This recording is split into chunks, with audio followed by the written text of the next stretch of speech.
सीधे सादे दिखने वाले ब्लैक लड़के ने चुपके से हर घर में बढ़िया क्रिसमस गिफ्ट पहुंचाए, लेकिन एक गोरे पुलिस अफसर ने उसके अच्छे इरादों पर शक किया और उस पर चोरी का इल्जाम लगाया। अफसर ने लड़के से बदतमीजी से पूछा कि गिफ्ट कहां से आए, लेकिन लड़का घबराया हुआ था और बस अपनी गाड़ी को धक्का देकर हटाना चाहता था, इसलिए उसे तुरंत पकड़ लिया गया। हालांकि उसे मौके पर गोली नहीं मारी गई, लेकिन आखिर में वह जेल चला गया। उसकी कामयाबी से खुश गोरे पुलिस अफसर ने सोचा कि उसने बहुत अच्छा काम किया है और उसे प्रमोशन और सैलरी में बढ़ोतरी मिलेगी। अचानक जो लड़का कुछ देर पहले कांप रहा था, उसे एक सीनियर अफसर ने छोड़ दिया और उसके साथ वीआईपी जैसा बर्ताव किया। उसने न सिर्फ हैमबर्गर खाए बल्कि एक बॉल गेम भी देखा। इस बीच जिस ट्रेनी अफसर ने उसे गिरफ्तार किया था, वह खुद की बुराई कर रहा था और उसे लड़के के साथ बाकी गिफ्ट पहुंचाने का ऑर्डर दिया गया। ऐसा इसलिए नहीं था कि लड़के के कोई मजबूत कनेक्शन थे, बल्कि इसलिए था क्योंकि सीनियर अफसर उसका बैकग्राउंड जानता था। हालांकि उसका चेहरा एक बड़े बच्चे जैसा था, लेकिन उसकी दिमागी उम्र 8 साल के बच्चे जैसी ही थी। हर दिन एक रेगुलर एनपीसी की तरह वह सड़कों पर एक छोटी गाड़ी को धक्का देता था। हालांकि उसका बर्ताव अजीब था, लेकिन उसका नेचर अच्छा था। 20 साल से वह नुकसान नहीं पहुंचा रहा था। कोई भी यकीन नहीं करेगा कि ऐसा इंसान कानून तोड़ेगा। इसके बजाय उसकी डिसेबिलिटी और धीमी रिफ्लेक्स की वजह से अक्सर बेइज्जती और नफरत होती थी। इसका सामना करते हुए जेम्स ने कभी बदला नहीं लिया और न ही उसे इसकी परवाह थी। वह बस अपनी गाड़ी को फुटबॉल फील्ड तक धकेलता रहा, चुपचाप घंटों तक वायर फेंस के बाहर खिलाड़ियों को पसीना बहाते देखता रहा। दिन का उसका सबसे मजेदार समय, अपनी परेशानियों और दुखों को भूलने का उसका एकमात्र तरीका। उसने सोचा था कि वह अपनी जिंदगी ऐसे ही कुछ नहीं करेगा। हालांकि अचानक एक फुटबॉल ने उसकी किस्मत बदल दी। एक दिन एक खिलाड़ी ने गलती से फुटबॉल को बाउंड्री से बाहर मार दिया और वह ठीक जेम्स के सामने आ गिरा। जेम्स ने बॉल उठाई, लेकिन गलती से उसे लगा कि यह खिलाड़ी का तोहफा है और उसने स्वाभाविक रूप से इसे अपना बताया। खिलाड़ी ने तुरंत कोच से शिकायत की, जेम्स पर उनकी बॉल चुराने का आरोप लगाया, लेकिन कोच बस मुस्कुराया और इसे सीरियसली नहीं लिया, क्योंकि उसने पहले ही इस ईमानदार लड़के का फुटबॉल के लिए प्यार देख लिया था। क्यों ना उसे एक दिया जाए। लेकिन उस छोटी सोच वाले खिलाड़ी को ऐसा नहीं लगा। अगले दिन उसने अपनी टीम के साथियों को इकट्ठा किया और जेम्स को एक छोटे से अंधेरे कमरे में बंद कर दिया। उसे डराने के लिए लगातार बाहर बॉल मारता रहा। कोच को कुछ गड़बड़ लगी। वह खिलाड़ियों को रोकने ही वाला था कि उसे अंदर से हल्की हल्की रोने की आवाज सुनाई दी। जब उसने दरवाजा खोला तो उसने जेम्स को हाथ पैर बंधे हुए देखा। उसके चेहरे पर साफ घबराहट दिख रही थी। कोच जोन्स ने यह देखकर उसे शांत किया और ध्यान से टेप काटा। बचाए जाने के बाद जेम्स के पास कोच को धन्यवाद देने का भी समय नहीं था। वह बस इस अंधेरे और उदास बास्केटबॉल कोर्ट से जितनी जल्दी हो सके भाग जाना चाहता था। लंबे खिलाड़ियों का एक ग्रुप असल में एक मेंटली चैलेंज्ड आदमी को बुली करने गया था। इससे कोच जोन्स को गुस्सा आ गया। उसने तुरंत इन कमीनों को सबक सिखाने का फैसला किया। दोपहर तक जब सभी खिलाड़ियों ने ट्रेनिंग खत्म कर ली तो नैतिक रूप से करप्ट बच्चों को उनकी सही सजा मिल गई। कोच की कड़ी नजर में उन्हें हरे मैदान पर पूरी ताकत से आगे पीछे दौड़ना था। जब सूरज आसमान में ऊंचा होता था, जब वे एनर्जी से भरे होते थे, तब तक जब तक उनके कदम डूबते सूरज की रोशनी में फीके नहीं पड़ जाते। जब जेल की कोठरी से चीखें कम हुई और जब धीरे धीरे दुनिया में रात छा गई, तब कोच को आखिरकार इस कभी न खत्म होने वाली दौड़ को खत्म करने की दया आई। लेकिन सिर्फ खिलाड़ी को सजा देने से पीड़ित को माफी नहीं मिल जाती। कोच जोन्स को लगा कि उन्हें भी टीम की तरफ से जेम्स से माफी मांगनी चाहिए। जब अगले दिन जेम्स को फिर से मैदान के बाहर अपनी गाड़ी धकेलते देखा गया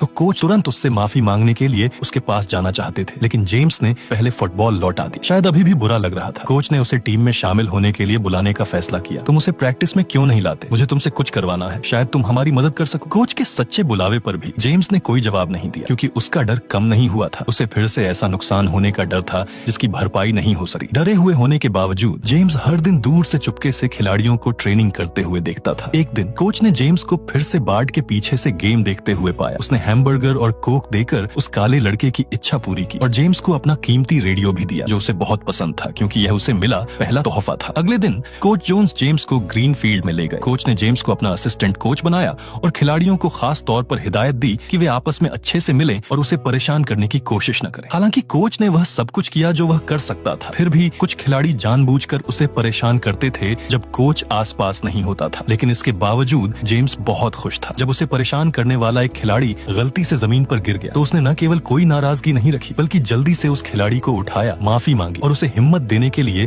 उसके सिर पर थपथपाया। जेम्स को टीम में जल्दी घुलने मिलने में मदद करने के लिए कोच उसे प्रोफेशनल लीग के मैदान में ले गया। हालांकि वह खेल नहीं सकता था, लेकिन स्टैंड में बैठे फैंस हमेशा उसकी अनोखी चीयरिंग आवाज सुन सकते थे। वह हर हार का कारण भी लिखता था और खिलाड़ियों को ट्रेनिंग में मदद करता था। भले ही टीम लगातार 3 गेम हार गई थी, लेकिन उसका पॉजिटिव और हिम्मत वाला रवैया हमेशा हर खिलाड़ी में लड़ने का जोश जगाता था। वह आसमान में सूरज की तरह था, जो अपने आसपास के सभी लोगों को गर्म और ठीक कर रहा था। उसके बाद उनकी टीम ने खूब तरक्की की और लगातार जीत के साथ सीजन के फाइनल में भी पहुंची। लेकिन इस कामयाबी ने टीम पर बहुत शक और बदनामी भी ला दी। कुछ लोगों का मानना था कि जेम्स के आने से ओरिजिनल फुटबॉल टीम एक सोशल वर्क ग्रुप जैसी हो गई थी। उसने कोच को सबके सामने बेइज्जत भी किया, लेकिन कोच को कोई फर्क नहीं पड़ा। वह हमेशा की तरह हर दिन जेम्स को समय पर घर ले जाता रहा। कोच उसके बारे में और जानना चाहता था, इसलिए वह जेम्स की माँ के पास गया। वह जेम्स की बीमारी का कारण जानना चाहता था, लेकिन माँ ने उससे कहा वह डॉक्टर मुझे कभी नाम नहीं बताएगा। उसने कहा कि वह सबकी तरह ही है, बस थोड़ा धीमा है। कोच को उसकी हालत पर तरस आया। उस दिन टीम कैंपस के बाहर एक गेम खेलने वाली थी, लेकिन क्योंकि जेम्स स्टूडेंट नहीं था, इसलिए उसे स्कूल बस में चढ़ने की इजाजत नहीं थी। इसलिए जेम्स स्कूल में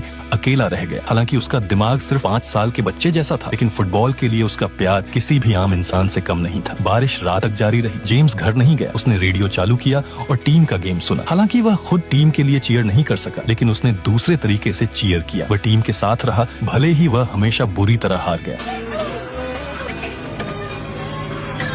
कोच को जेम्स को स्कूल में रखने पर बहुत बुरा लगा। जेम्स की भरपाई के लिए कोच ने उसे जर्सी पहनाई और खिलाड़ियों के साथ स्क्रीन से बाहर भाग जाने को कहा। हालांकि बहुत ज्यादा एक्साइटमेंट के कारण जेम्स ने गलती से पहले राउंड की पूरी टैक्टिक्स बता दी, जिससे वे बुरी तरह हार गए। खिलाड़ी गुस्से में थे। जेम्स को अपनी गलती का पता नहीं था। उसने टेबल से बॉल ली और उसे वापस कर दिया और दूसरे खिलाड़ी के सिर पर गंभीर भाव से थपथपाया। इस हरकत से खिलाड़ी जोर से हंस पड़े। जब खिलाड़ी सबसे निचले लेवल पर होते थे तो वह हमेशा आगे बढ़कर उनका हौसला बढ़ाता था। जेम्स को अपना मैस्कॉट बनाकर खिलाड़ियों ने बहुत अच्छा परफॉर्म किया, जल्दी ही बराबरी कर ली और गेम जीत लिया। कोच ने विनिंग बॉल जेम्स को दी। हालांकि टीम जीत गई, लेकिन गर्मियों का फुटबॉल सीजन खत्म हो गया था और जेम्स पहले की तरह कहीं और नहीं जा सका। कोच और सभी खिलाड़ी उसे छोड़कर चले गए। वह कोच की दी हुई रग्बी बॉल से चिपका रहा, छोड़ने से मना कर रहा था क्योंकि उसके पास बस वही बची थी। जेम्स को अपने साथ रखने के लिए कोच ने प्रिंसिपल से कहा कि जेम्स को उसका असिस्टेंट कोच बना दिया जाए। प्रिंसिपल, जो जेम्स को भी पसंद करते थे, तुरंत मान गए। जेम्स ने वहाँ कई दोस्त बनाए और स्कूल का डिसिप्लिन मॉनिटर भी बन गया। लेकिन जब भी वह किसी स्टूडेंट को नियम तोड़ते हुए पकड़ता तो वह उन्हें सजा नहीं देता, बल्कि उन्हें गले लगा लेता। टीचरों के साथ उसके अच्छे रिश्ते थे। प्रिंसिपल ने यह सब देखा और जेम्स को स्कूल का ब्रॉडकास्टर बना दिया। हर बार जब वह कोई डिश अनाउंस करता तो स्टूडेंट्स हंसने लगे। समय के साथ वह क्लास में खुशी का सोर्स बन गया, लेकिन इससे